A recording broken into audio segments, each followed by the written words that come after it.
A complete set of decorative china features 16 plates along with 8 additional pieces, all showcasing a vibrant design. Crafted by Taylor Smith & Taylor, a well-known manufacturer based in the US, this collection exudes charm and character.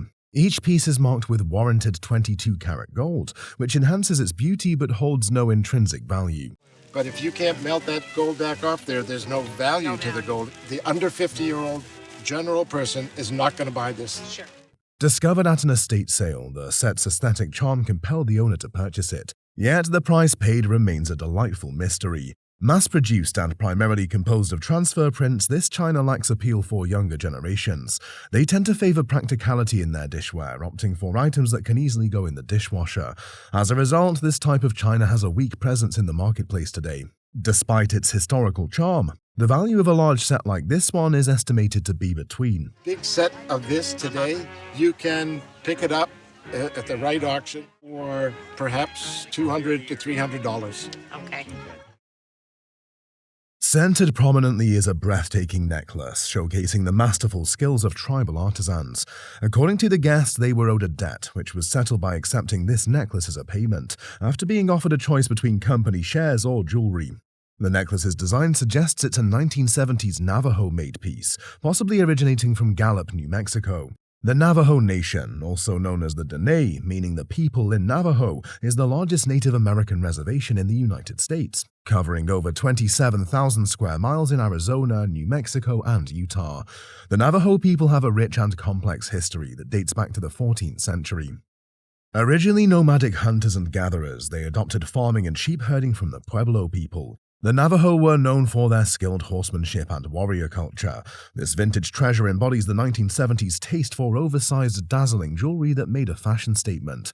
It was a trend of its time. The precision of the beads suggests they were produced by machinery rather than human hands. Moreover, the turquoise lacks the richness and depth typically associated with high-quality stones. In terms of value, a wonderful necklace like this would be valued in the range of It would probably bring a value of around $1,500 to $2,500, but it's just a wonderful example.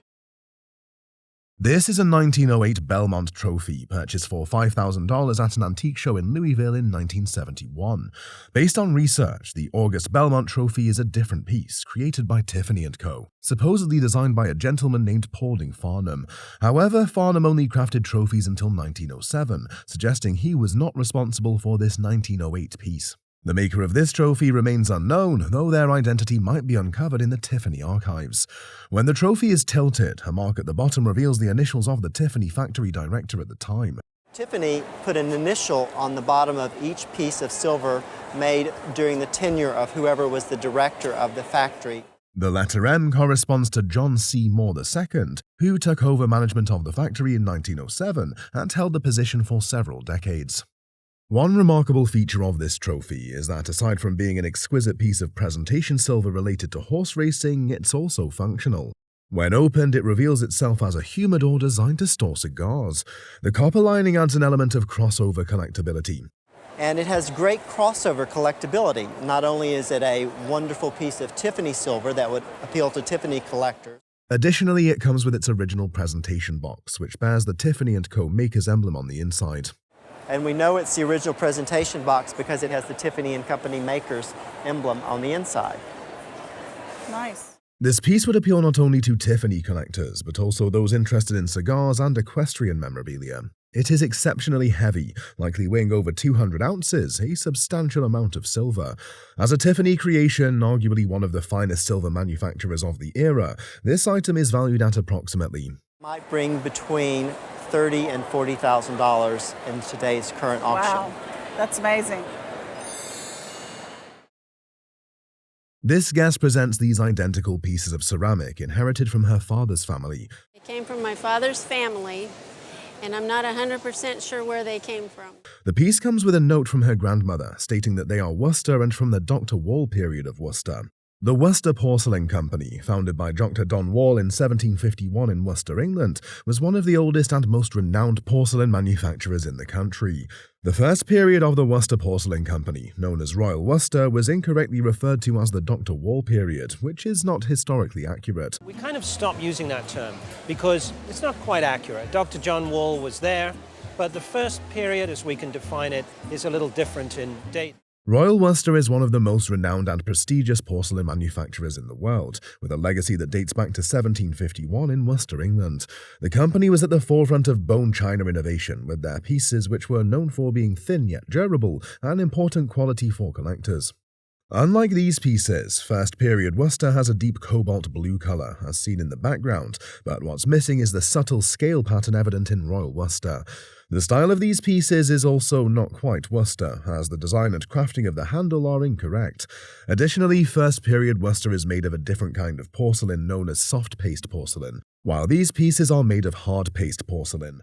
What it's made of, first period Worcester, is made of a kind of porcelain that we call soft paste porcelain. This is hard paste porcelain, which is very sort of glassy-like, very white and shiny. What we actually have are a pair of French porcelain vases, probably made around the 1850s and 1860s. Presented in very good condition, these pieces would sell at auction for an estimated. They'd be priced at least $1,200 and maybe $1,500 Okay. for the pair. Okay. Here we have a French poster that was purchased by our guest for $350 in 1977. This magnificent French poster was created as an advertisement for Cleveland Cycles, an American product. The poster itself dates from the 1890s. Cleveland Cycles was a bicycle manufacturer based in Cleveland, Ohio in the early 20th century. And the Cleveland Cycle Company was one of the world's major manufacturers. This poster provides a very accurate depiction of the bike itself, detailing its features. The bike in this poster features a curved-down handlebar, which enhances handling and control. Interestingly, the company logo is emblazoned on the front stanchion, giving it a fascinating look. At the bottom of the poster, there is a palette insignia, which helps identify this as a French poster by showing the name of the printer in France. This amazing poster was created by Jean de Paleologue. Jean de Paleologue was a Romanian artist known for creating posters featuring women. Furthermore, this poster was made using a process called stone lithography, which incorporates bright colors. This poster depicts people on the side of the road bowing to a Cleveland bicycle being ridden by a Native American man, showcasing its quality. With special consideration given to this high-quality poster of Cleveland Cycles, it will attract a value of I would estimate its value between $4,000 and $6,000. Okay.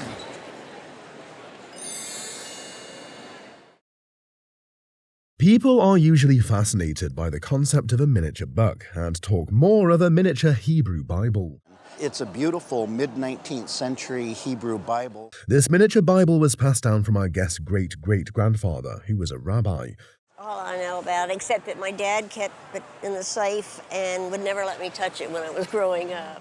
The Hebrew Bible, also known as the Tanakh, is the sacred text of the Jewish faith, containing 24 books. This miniature Hebrew Bible features a little magnifier at the front to see its cover.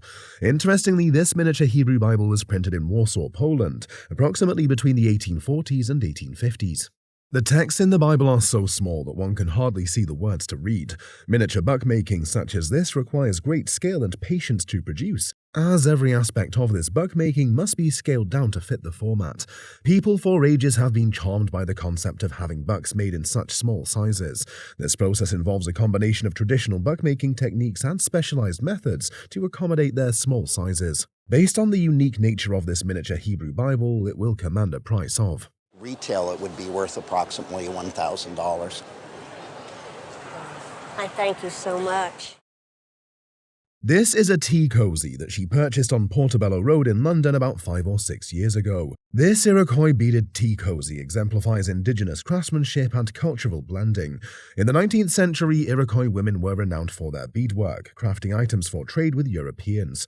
Made of rich velvet, this tea cozy showcases a luxurious texture and vibrant color that contrasts with the intricate beadwork.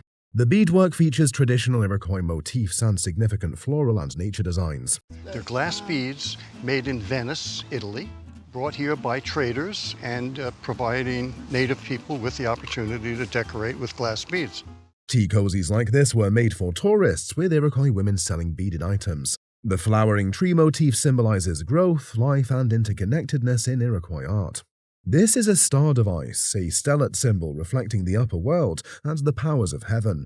Intricate craftsmanship impressed the appraiser, valuing the item.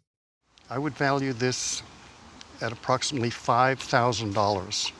Oh my goodness. Really? Yeah, it's fabulous. Really? The owner purchased this pot at a local auction, drawn by its elegant shape and intricate decorations. It bears the Wedgwood mark and is an excellent example of Wedgwood teapots. Wedgwood, an English manufacturer of fine china, porcelain, and luxury accessories, was founded in 1759 by potter and entrepreneur Josiah Wedgwood. This particular piece features an unusual color known as Rosso Antico. It is designed to resemble ancient Etruscan pottery, with red and black tones that evoke the look of Greek or Etruscan ceramics, a style that Wedgwood avidly pursued. Washed it very gently, but it seems to have a funny whiteness. There's a little in bloom, the surface. a little white bloom on it. This pot dates back to around 1790 to 1795. It has a slight white bloom from cleaning and some minor staining, but remains in excellent condition. In retail, it would fetch over. I think probably we're pushing towards and perhaps above £2,000. Good Lord. The guests brought in a lovely set of medals, along with other unusual items and a photograph. Among the items are a Knight Bachelor Badge, a Companion of the Order of the British Empire, Civilian Division, and a Membership Medal of the British Empire. The medals also include a 1939 to 1949 Defence Medal, the 1953 Coronation Medal, and a particularly notable one, the George Medal. The George Medal is one of the highest recognitions for bravery, second only to the Victoria Cross. This collection suggests that the man in the photograph, who was the original owner, must have been an honourable and courageous individual. He was responsible for defusing letter bombs sent to the government during and after the Second World War. Research indicates that he once visited a site where a letter bomb had exploded, witnessing its devastating effects firsthand. Nevertheless, he remained committed to his duty of bomb disposal, a testament to his bravery. Most details of his professional life were unknown to his family members, likely due to the confidentiality surrounding his work during and after the war. The George Medal, awarded for bomb disposal, is highly coveted as bomb defusal is one of the most dangerous roles one can undertake. If this collection were to come up for auction, a collector would likely be eager to purchase it for £6,000 and £8,000 for them. Okay. This sculpture of Buddha has an amazing history that brought it to the Antique Roadshow. Discovered by three friends, the tiny bronze statue has been confirmed as an ancient relic from the Chinese Ming dynasty. Its discovery has led to intriguing implications, suggesting that Chinese sailors may have reached Australia centuries before European explorers. The sculpture depicts the infant Buddha portrayed in child form, which is significant in various ceremonies celebrating Buddha's birthday. During these ceremonies, practitioners pour purified water or tea over the statue's shoulders, and the bronze material is ideal for such rituals as it withstands damage. Notably, the statue is approximately 6 inches tall and features intricate details, such as delicate facial expressions and finely crafted robes, which highlight the artistry of the Ming era. The statue's surface is smooth, with a rich patina that reflects its age, adding to its aesthetic appeal and historical significance. The craftsmanship not only reflects the artistry of the Ming dynasty, but also carries cultural significance, further enhancing its value. The combination of its age, historical context, and artistic merit makes it a valuable addition to any collection. At auction, appealing to collectors and historians alike, this remarkable sculpture could fetch an estimated value of. And I think even if it made 100,000, I don't think I'd be that surprised.